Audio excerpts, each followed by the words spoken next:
आज लोग सिर्फ आधार कार्ड में देवी लिखते हैं, बोलते नहीं हैं देवी। आधार कार्ड में देवी लिखे हैं तो बोलना भी चाहिए ना कि देवी जी भोजन में की देरी छे, देवी जी। देवी कहिए न मियाज गदगदाइए जेते। तीन अंग नाम कहते दीदी हमरा देवी कहे छी देवी। लोग आधार कार्ड में देवी लिखे हैं और ऊपर से गाली देते हैं, इन्हें करना उन्हें करना, देवो मुंह फुलाइए दो। देखिए देवी जी के साथ क्या। आधार कार्ड में देवी लिखे हैं तो बोलना भी चाहिए देवी, प्यार से बोलना चाहिए। देवी जी भोजन में कते देरी छे, ये ना बोलिए देखिए कि लागते हमरा स्वर्ग बरसी लो जे चदरा वाला घर भी स्वर्ग बरसी। जिस घर में प्रेम है बेचारा।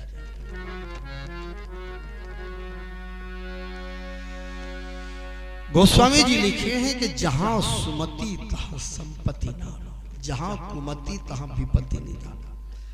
आदमी को आपस परिवार में सुमति के साथ रहे।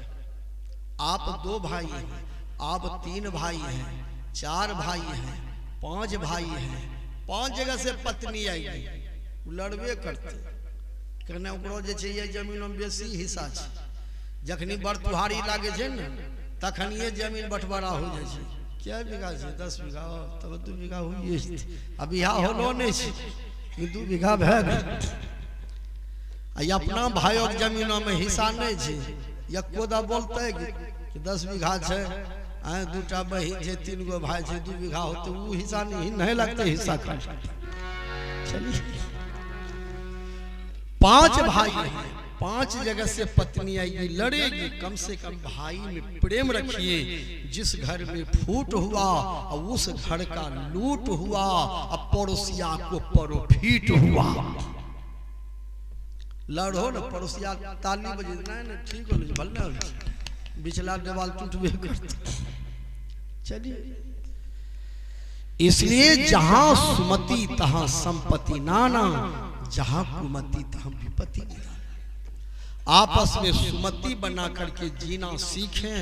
न जाने मालिक के तरफ से कब दुरागमन की टिकट पहुंच जाएंगे। गौना का दिन कोई ठीक है?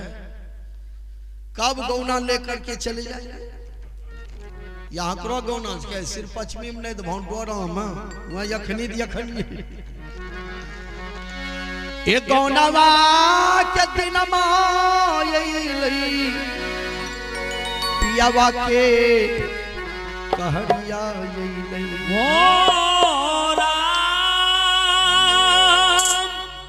गौनवा के दिन पियावा के कहरिया किया हो संतो दुलियार देखाई भी दैया स्वामी मांग होला। किया हो संतो दुलियार देखाई भी दैया स्वामी मांग होला।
दुनियार देखाई विदैया स्वामी मांगै छै हो राम।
ये ससुरा नगरिया हो जइबई सासु ये ननदिया से मिलबई आकिया हो संतो हर धारा कांप मोरा शरीर न होरा किया हो संतो हर धारा कांप मोरा शरीर न होरा।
शिवी एक तराजू मंगवाते हैं, एक पलड़ा पर कबूतर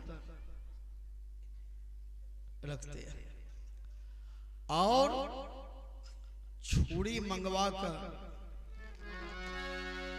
होकर प्रसन्न तब राजा जी झट छुरी को मंगवाते हैं।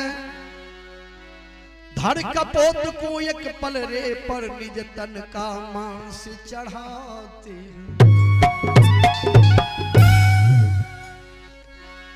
छाती तक का मांस काट कर जब राजा शिव भेंट चढ़ाते हैं। इंद्रसेन के आज्ञा से कपोत बढ़ बढ़ पाते हैं।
एक पलड़ा पर कबूतर को रखकर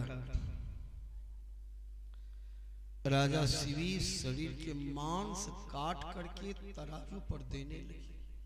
अपने मांस का चिंता नहीं, पर उपकार वचन मन काया, संत सहज स्वभाव खगराया। संत का स्वभाव है उपकार करना।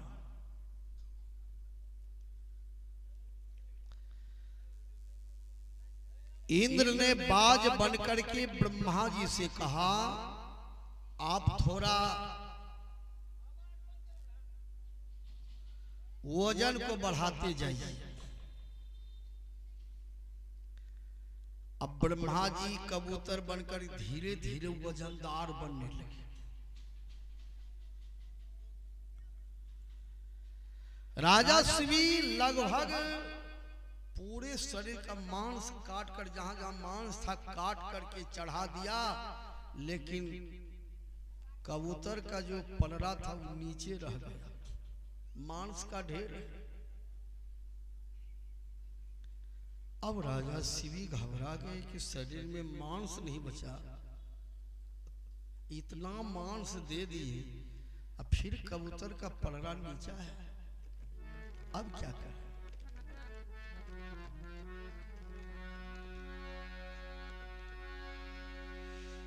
इतने में घर के लोगों को किसी को पता नहीं कि क्या हो रहे हैं।